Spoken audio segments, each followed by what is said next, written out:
ആര്യ രാജേന്ദ്രന് MLA-യേക്കാൾ വലിയ പദവി ചിലപ്പോൾ തേടിയെത്തും.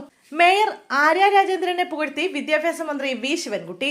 ആര്യ രാജേന്ദ്രന് MLA-യേക്കാൾ വലിയ പദവി ചിലപ്പോൾ തേടിയെത്തുമെന്നാണ് മന്ത്രിയുടെ പ്രതികരണം. മികച്ച സ്ഥാനങ്ങളിൽ ഇനിയും ആര്യയെ കാണാൻ കഴിയുമെന്നും മന്ത്രി അറിയിച്ചു. 10ാം ക്ലാസ്സിൽ പഠിച്ച കുട്ടിയെ 8ാം ക്ലാസ്സിൽ ഇരുത്താനാകില്ലല്ലോ എന്നാണ് മന്ത്രി ആര്യയെക്കുറിച്ചുള്ള ചോദ്യത്തിന് നൽകിയ ഉത്തരം. ആര്യ രാജേന്ദ്രൻ 1 രൂപയുടെ അഴിമതി കാണിച്ചിട്ടില്ല. മികച്ച ട്രാക്ക് റെക്കോർഡാണ് ആര്യയുടേതെന്നും ശിവൻകുട്ടി പറഞ്ഞു. പ്രവർത്തന മേഖല കോഴിക്കോട്ടേക്ക് മാറ്റാൻ ആര്യ രാജേന്ദ്രൻ പാർട്ടിയോട് അഭ്യർത്ഥിച്ചുവെന്ന വാർത്തകൾക്കിടെയാണ് മന്ത്രിയുടെ പ്രതികരണം. തെരഞ്ഞെടുപ്പിൽ രാഷ്ട്രീയ പാർട്ടികൾക്ക് വിമതശല്യമുണ്ടാകുമെന്നത് സ്വാഭാവികമാണെന്നും വി ശിവൻകുട്ടി പ്രതികരിച്ചു. തിരുവനന്തപുരത്തെ വിമത ഭീഷണി സംബന്ധിച്ച റിപ്പോർട്ടുകളോട് പ്രതികരിക്കുകയായിരുന്നു അദ്ദേഹം.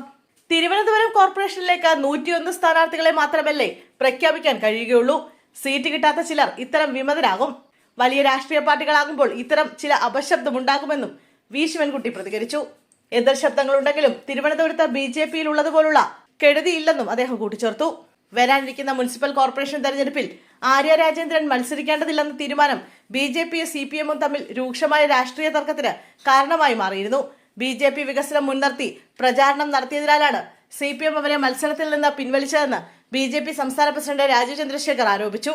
അവർ ഭയപ്പെടുന്നു, അതുകൊണ്ടാണ് ആര്യ മത്സരിക്കാത്തതെന്നും BJP പറഞ്ഞിരുന്നു. ഇതിനുള്ള ഉത്തരം കൂടിയാണ് ശിവൻകുട്ടി ഇപ്പോൾ നൽകിയിരിക്കുന്നത്.